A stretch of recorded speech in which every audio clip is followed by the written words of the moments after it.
Bonjour à toutes et à tous, bienvenue pour ce 3e jour. Je vois que vous êtes très très nombreux, donc je suis vraiment ravie. Et d'autant plus ravie que j'ai à mes côtés un des mentors, Bastien Valenzi, CEO et founder de Kabaya, qu'on peut appeler aussi le King of Pompon pour les intimes. Je vous invite à aller voir sur LinkedIn, c'est son petit surnom. Donc ravie, en tout cas on se tutoie. Dernier jour, allez, on y va. Mentor du commerce omnicanal, merci beaucoup en tout cas de ta présence. J'ai eu l'occasion de, si vous voulez en savoir plus, notamment sur Kabaya, d'interviewer Bastien sur Paris Retail Week Connect, la plateforme de Paris Retail Week, et je vous invite à y aller. Vous le trouverez notamment sur le site internet de Paris Retail Week. Bastien, aujourd'hui, on va faire un focus sur pourquoi il est indispensable d'aller vers le commerce physique. On va y revenir dans un instant. Mais d'abord, j'aimerais que tu en dises plus sur l'aventure Kabaya. Oui, alors bonjour à tous. Pour ceux qui ne connaissent pas Kabaya, donc c'est une marque d'accessoires ingénieux et éthique. Elle a été montée sur 2 constats principaux. Premier constat, c'est que le client n'achète plus un produit, mais une histoire, adhère à une vraie mission de marque. Donc le fait d'acheter un produit simplement ne suffit plus, il faut raconter une vraie histoire, d'où l'importance du storytelling. Et du coup, je voulais absolument créer des concepts autour de chaque produit, ne pas me contenter de vendre un produit simple. Du coup, l'histoire a commencé sur un bar à bonnet, un bonnet avec un petit pompon interchangeable, servi dans un shaker, distribué sur un pop-up store. Ça s'est bien développé et puis très rapidement on s'est aperçu que la vraie valeur ajoutée de la marque, c'était pas le savoir-faire sur le bonnet, mais c'était la façon de le distribuer. Du coup, on a continué à automatiser ces concepts avec toujours cette ingéniosité produit. Donc ça, c'était le premier constat, c'est on vend plus de produits, on vend des vraies histoires, donc il faut raconter un vrai concept autour du produit. Et puis le deuxième constat, c'était l'omnicanal. Dès le début, alors moi j'avais déjà une boîte avant, j'étais pure player e-commerce, donc je connaissais très bien les problématiques du web. Et puis je m'apercevais que très rapidement la marge brute passait chez Facebook et Google, et je me suis promis sur cette deuxième expérience de jamais rééditer cette problématique. Et du coup je me suis dit le pop-up store apparaissait idéal à l'époque puisque j'avais un produit très saisonnier. Je vendais du bonnet, donc j'avais 4 mois d'activité dans l'année.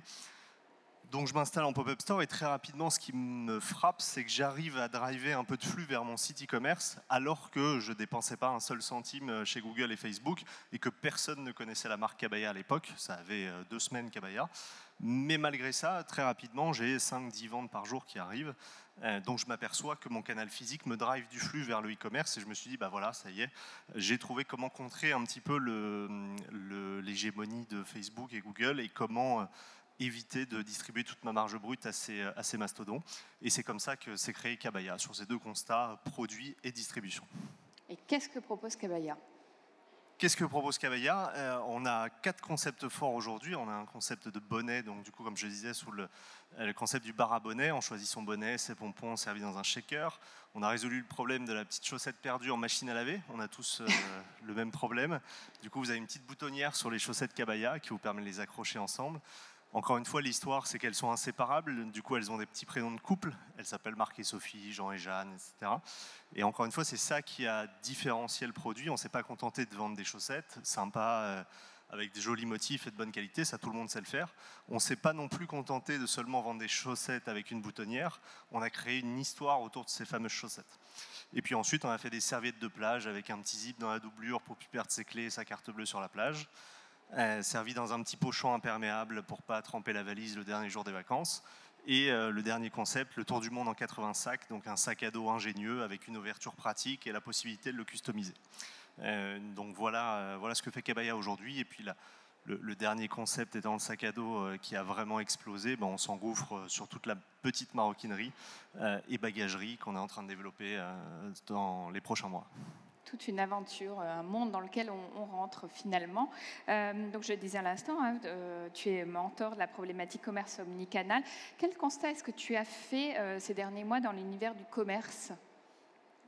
Déjà, il s'est passé un petit événement qui s'appelle Covid, qui a rebattu quelques cartes, et en fait qui n'a fait au final que conforter les sentiments que j'avais depuis le début de Kabaya, à savoir deux choses. C'est que les coûts d'acquisition ne vont pas aller en s'améliorant. Donc ce qu'on appelle coût d'acquisition en e-commerce, c'est le prix qu'on est prêt à payer pour faire venir un client chez nous et acheter. Il y a certains e-commerçants que je connais qui ont des stratégies de perdre de l'argent au premier client même, mais qui optimisent leur repeat et qui fait qu'ils vont commencer à gagner de l'argent au bout du deuxième, troisième ou quatrième achat. Nous, c'est pas le cas, puisqu'on est dans la cosmétique, par exemple, vous avez un très fort repeat, donc on peut se permettre ce genre de stratégie. Dans l'accessoire comme nous, il n'y a pas autant de repeat, donc on ne peut pas se le permettre. Mais très vite, je m'apercevais que les coûts d'acquisition allaient exploser. Pourquoi ? Parce que le e-commerce est un super moyen de créer un business, mais sans aucune barrière à l'entrée, presque. C'est de plus en plus facile de créer un site internet, c'est de plus en plus facile de trouver un fournisseur de produits. On n'a pas besoin de beaucoup d'argent, on n'a pas besoin de beaucoup de compétences. Du coup, mécaniquement, qu'est-ce qui se passe ? Tout le monde s'y met et tout le monde le fait. Mais on peut aussi beaucoup dépenser d'argent. On peut aussi beaucoup dépenser d'argent, mais il n'y a pas besoin d'avoir beaucoup d'argent au départ pour créer un site internet. En 48 heures, on monte le site. En 24 heures, on se forme sur les premières Facebook Ads. On met 100 € sur Facebook et puis rapidement, on voit si ça marche et puis on augmente le budget. Ce qui fait que mécaniquement, beaucoup de gens le font. Le corollaire à ça, c'est que si beaucoup de monde le font, mécaniquement, le taux de transfo baisse et votre coût d'acquisition explose. À côté de ça, vous avez le physique. Donc ça, c'est le premier constat que j'avais fait au début et qui se conforte avec le Covid, puisque forcément tout le monde s'est mis sur le e-commerce. Également, les gros acteurs qui avaient des chaînes de 300-400 magasins qui étaient très mauvais en e-commerce, qui s'y sont mis par la force des choses, parce que quand vous avez 400 magasins fermés, forcément, vous vous dites il va peut-être falloir que je m'y mette. Donc là, vous investissez quelques millions sur la table et du coup, vos CPM, donc les coûts pour 1000 visites sur Facebook, explosent également. Et ces deux choses font que des commerçants comme nous se retrouvent avec des coûts d'acquisition qui explosent. Donc ça, c'est le premier constat. Et le deuxième constat, c'est que le physique n'est pas mort, malgré le Covid qu'on a connu. Ces mois et presque années de fermeture montrent qu'à la réouverture, les clients sont toujours là et qu'au contraire, ils n'ont toujours pas délaissé le canal physique pour le canal e-commerce. Donc c'est vraiment les deux choses qu'on a appris ces derniers mois. Au final, ce que je disais, malgré l'événement majeur qui a été le Covid, n'ont fait que conforter ce qu'on pensait déjà il y a quelques années. Et maintenant, on en est sûr, le commerce physique n'est pas mort. Au contraire, il est plus que jamais nécessaire au développement du e-commerce. D'accord. Toi, tu as ouvert des boutiques physiques, hein ? Oui. Alors nous, au début, on a commencé en pop-up store puisque très saisonnier. Là, on commence à avoir une offre produit suffisamment large pour commencer à optimiser les prix en mètre carré. L'avantage du pop-up store, vous restez juste 2 mois, 3 mois, 4 mois, donc vous vous plantez d'emplacement, pas très grave, on repart sur un autre emplacement et puis on apprend, ça nous est arrivé aussi pas mal de fois.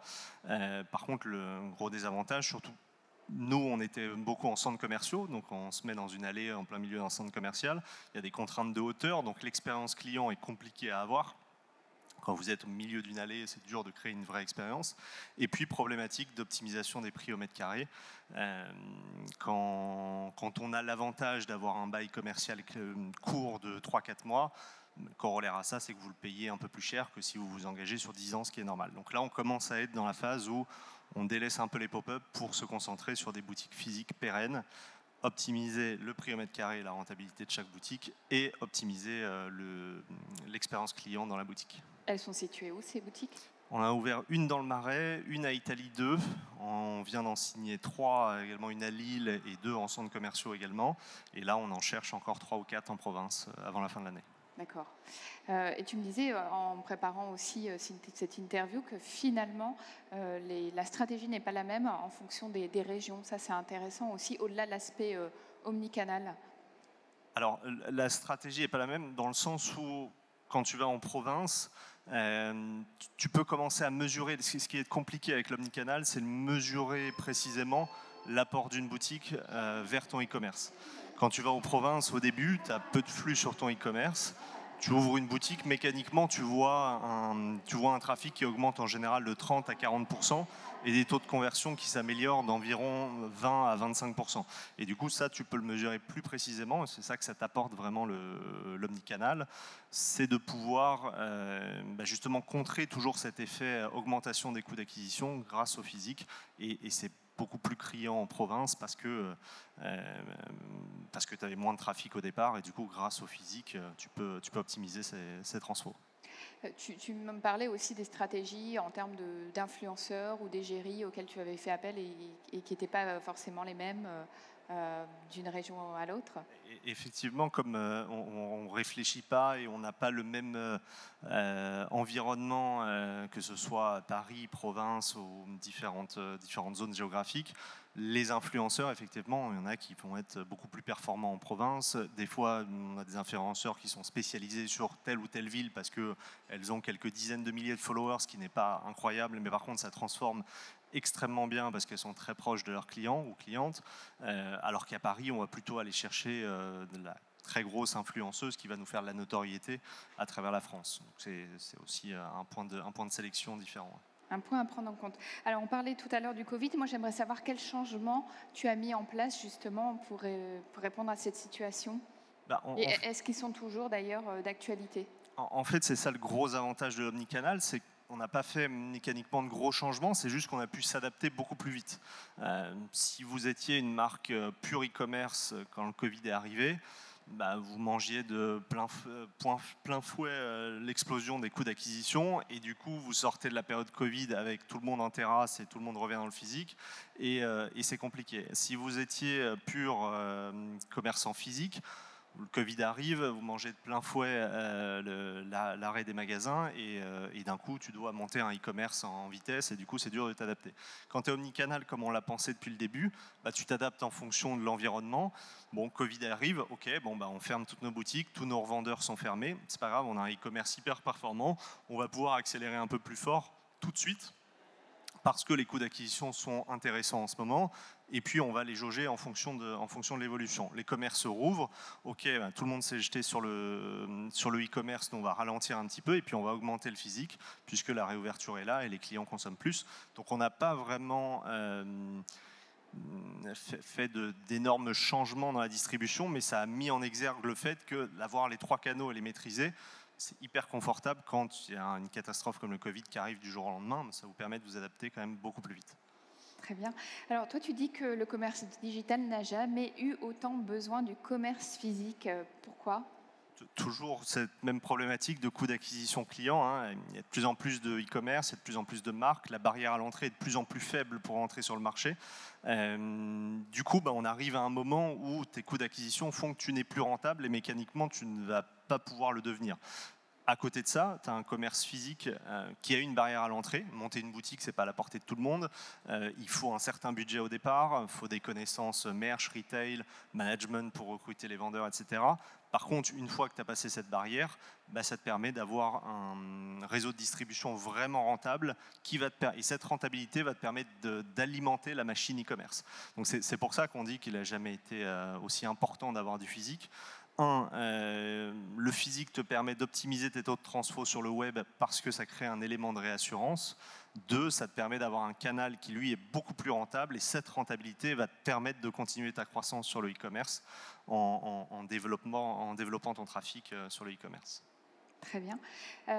Quels moyens est-ce que tu utilises pour justement proposer une expérience client e-commerce différenciante, puisque c'est vrai que ce n'est pas la même chose forcément qu'en physique, et surtout une expérience personnalisée.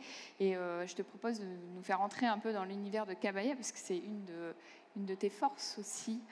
Alors clairement, le mot d'ordre, c'est vraiment réussir à chaque touch point avec le client, de se dire comment je peux être différenciant. Campagne de com dans le métro ou à la télé, c'est dur d'être vraiment différenciant parce qu'il y a des codes qui font que si on veut que cette campagne soit performante, il faut que le logo soit passé là, il faut que ça dure tant de temps, etc. Donc là, c'est assez dur de réinventer ce genre de campagne. Par contre, il y a tout un tas d'autres touchpoints avec le client qui peuvent être ultra personnalisés, notamment nous sur le e-commerce, on est assez fiers de 2 choses. C'est notre carton d'envoi. On s'est dit au final, tout le monde envoie un carton brun classique, au final, 100% des gens qui vont acheter chez nous vont voir ce carton. Donc, il faut voir ça comme une campagne marketing gratuite. Du coup, on a personnalisé entièrement le carton. À l'intérieur, la signature de toute l'équipe. Tout le monde a signé. Alors, bien évidemment, on l'a fait une fois et puis on l'a dupliqué. Mais chacun a signé avec un petit surnom, par exemple. Et on a rendu le carton une petite niche pour les chats, pour que ton carton reste chez toi pour ton chat. Donc il y a marqué la place du chat et du coup tous les clients nous envoient en photo leur chat dans le carton e-commerce et on reverse 1 € à chaque photo à la SPA. Donc ça crée un engagement. Okay. Donc du coup, quand tu vois le carton, bah, tu as ce fameux sourire à la cabaya parce que tu as plein de petites blagues à l'intérieur, ça a été bien pensé, ultra personnalisé. 2, ça devient utile, donc tu as aussi le discours écologique, bah, ne jette pas le carton, il peut être réutilisé. En soi, c'est très bien pour une niche, pour un chat. Donc voilà la plage du chat. Et 3, bah, fais-nous une petite photo, comme ça on crée de l'engagement et on crée vraiment ce sentiment d'appartenance. Donc ça, c'est un petit tip dont on est assez fier chez Kabaya. Deuxième chose, ça va être le mail de réception du colis ou d'expédition de la commande. Pareil, c'est un mail qui est lu par quasiment 100% de nos clients. Tu viens de commander un bonnet, un sac chez Kabaya. Tu reçois un mail expédition de votre commande, tu vas l'ouvrir parce que tu as besoin de savoir où ça en est. Du coup, on s'est dit, bon, bah, tous les e-commerçants font un truc très classique, le colis arrive, voilà le numéro de suivi, etc. Nous, on s'est dit, c'est le meilleur moment pour onboarder vraiment le client dans l'aventure et dans l'histoire, parce qu'encore une fois, ce qu'on vend, c'est vraiment des histoires, c'est pas juste un sac ou un bonnet. Donc, on a profité pour monter une petite vidéo, moi et mon associé Emilien, où on a fait une petite vidéo marrante où on s'est mis en scène et on explique un peu, bah, à partir de là, voilà ce qui s'est passé dans le bureau. Donc on met en scène les salariés qui sonnent la cloche, qui font des pompes, etc. Et puis on explique un peu tout le cheminement. Maintenant, ça va passer dans les tuyaux de la poste, ça va être dans notre entrepôt logistique, etc. On essaie vraiment de personnifier cette expérience. Donc ça, c'est pour la partie e-commerce. Pour la partie physique, par exemple, dans nos boutiques, on a créé une petite roue du bonheur pour avoir une vraie expérience. Et comme ça, quand tu rentres dans la boutique, pour t'onboarder un peu dans l'aventure et dans l'histoire, et pour te faire comprendre notre sens de l'humour, etc., bah, tu as comme une roue de la fortune. Tu tournes la roue et tu peux avoir 2 € de remise, une paire de chaussettes ou quoi. Et ça te permet de rentrer un peu dans l'histoire. Une fois que tu as gagné tes 2 €, par exemple, ou ta paire de chaussettes, bah, ça y est, t'es onboardé, t'as compris l'histoire de la marque, t'as compris que c'est une marque qui se prend pas au sérieux, qui est hyper fun, t'as compris l'univers coloré aussi, parce que la roue est hyper colorée, et du coup, t'es prêt à faire ton expérience dans la boutique. Tu vas peut-être pas acheter, mais au moins, tu auras retenu, ok, Kabaya, ils sont un peu décalés, ils sont marrants, ils sont fun, et j'ai compris les concepts autour de chaque produit. Après, j'achète pas, peu importe. Nous, ce qu'on dit aux vendeurs, vraiment, c'est qu'on veut que chaque client qui rentre dans la boutique, il ait bien compris cet univers et c'est toujours dans la logique d'optimisation des taux de transfo e-commerce. Parce que si je rentre dans la boutique, j'ai compris l'univers, j'adhère à la mission Kabaya. Si j'achète pas aujourd'hui, c'est pas grave, mais demain, quand je serai retargeté par une pub e-commerce, j'ai beaucoup plus de chances d'acheter parce que mon expérience s'est bien passée en boutique. D'accord. Hier, j'avais en plateau Chanty Bérel de Chanty Biscuit et Beryl Philippe de Respire. On parlait de la co-création et comment on engage aussi la communauté. Toi, est-ce que tu co-crées avec elle Oui, alors nous, on co-crée directement avec nos clients même. En fait, cette idée, elle est venue le jour où on a fait un produit qui n'a pas marché, qui était la tong. On a créé un concept de tong, toujours sur le même concept. Bon, on cherche une personnalisation, etc. Ça n'a pas marché du tout et on s'est posé un peu, on s'est dit bah, pourquoi ça n'a pas marché bah, en fait, parce qu'on a imposé un peu un nouveau produit à nos clients alors qu'on n'avait aucune idée si ça leur plaisait ou pas. On n'avait aucune idée s'il y avait un vrai besoin sur ce produit-là. Et à côté de ça, pour ne pas les citer, tu as un mastodonte qui s'appelle Havaianas, qui a des très bonnes paires de tongs, un pricing cohérent et qui fait qu'il n'y avait pas d'intérêt d'avoir un nouvel acteur. Donc on s'est dit pour surtout jamais reconnaître ça, la prochaine fois, quand on va sortir un produit, avant de se dire oui, c'est une idée géniale, on va d'abord demander à nos clients s'ils trouvent ça génial. On s'est aperçu qu'on avait un taux d'engagement hyper élevé. On avait plusieurs milliers de personnes qui passaient 14 minutes en moyenne sur un Typeform pour répondre à nos demandes. 14 minutes 14 minutes, donc c'est énorme. Et gratuitement, on ne faisait rien gagner volontairement parce qu'on ne voulait surtout pas avoir de concouristes qui allaient juste répondre oui, oui, oui pour avoir le petit code promo à la fin ou la chance de gagner un voyage ou je ne sais quoi. Donc c'était totalement gratuit Et on s'est aperçu qu'au premier Typeform, il y a eu plus de 5000 réponses avec un temps moyen de 14 minutes. Et il y avait des gens qui nous écrivaient des pavés pour vraiment nous donner leur idée sur le sac et dire putain, moi j'ai un vrai problème avec le sac, etc. Et on s'est aperçu qu'il y avait un recoupement à faire et qu'il y avait une vraie demande sur ce produit-là. Et la demande qui ressortait, c'était les femmes qui nous disaient beaucoup bah, faites-nous un sac à dos. Aujourd'hui, j'ai le choix entre un sac à dos joli mais pas confort ou pas pratique, ou alors très pratique, très confort, mais pas joli. Genre le sac de randonnée, je ne vais pas aller bosser avec, il est confort, mais je ne vais pas bosser avec. Faites-nous un mix entre les deux, et c'est comme ça qu'on a commencé à créer le sac. Et c'est ce qui explique en partie le succès fou du sac, déjà parce qu'il répondait à une vraie demande bien précise de nos consommateurs, et qu'on les a engagés dès la création du produit. On ne leur a pas imposé le produit. Du coup, il y a des petites features dans le sac on pensait qu'elle allait être top. Par exemple, recharger le téléphone, on voulait mettre des petits chargeurs USB, des choses comme ça. On s'est aperçu que les clients disaient « j'en ai pas besoin ». Donc du coup, pourquoi rajouter 10 € sur le sac, sur une feature, ce que seuls 2% de nos clients plébiscitaient. Donc on ne l'a pas fait. Alors qu'on l'aurait peut-être fait si on avait réfléchi au produit tout seul, entre nous, à 10 au bureau, on aurait sûrement sorti un sac différent. Donc quand on a vu le succès de ce sac, on s'est dit ok, bah maintenant on co-crée chaque produit. Depuis, on a eu encore des mauvaises idées qui ne sont pas passées, on les a pensées, on soumet aux clients, on s'aperçoit qu'il n'y a pas d'engouement, ok, on passe à autre chose, on ne fait pas. Et du coup, maintenant, on sort les produits qu'on co-crée avec eux. Et on a aussi des co-créations influenceurs. Pareil, sur la stratégie influence, on évite au maximum et on fait quasiment plus de collaboration, genre bah, on te donne un sac et puis tu fais une photo avec le sac. On va plutôt prendre une influenceuse ou un influenceur avec qui on va dire bon, on collabore ensemble, on va dessiner, le produit est fait, mais maintenant on va l'adapter à tes codes, tes couleurs, tes besoins, etc. Et on va communiquer auprès de ta communauté sur ton sac. Mais c'est comme si c'était ta marque et que c'était vraiment ton produit. Et du coup, ça engage beaucoup plus la communauté de l'influenceur. Et maintenant, de plus en plus, on le fait interagir en retail, e-commerce, mais également en physique, où on fait venir la personne en magasin. Et du coup, ça crée un vrai engouement en magasin. D'accord. Bastien, j'ai une dernière question. C'est quelles sont les perspectives futures de Kabaya ? Elles sont illimitées et c'est pour ça que je continue cette boîte. On s'est toujours dit avec mon associé, on s'en ira le jour où on aura vu la limite. Pour l'instant, on ne l'a pas vu. Donc on a un potentiel illimité. Développement, pour parler des projets court, moyen terme et développement de nouveaux produits. Donc là, on développe toute la petite maroquinerie, on développe une gourde, on développe une valise, on développe pas mal de nouveaux produits. Développement boutique, on se déploie vraiment énormément en boutique cette année et l'année prochaine.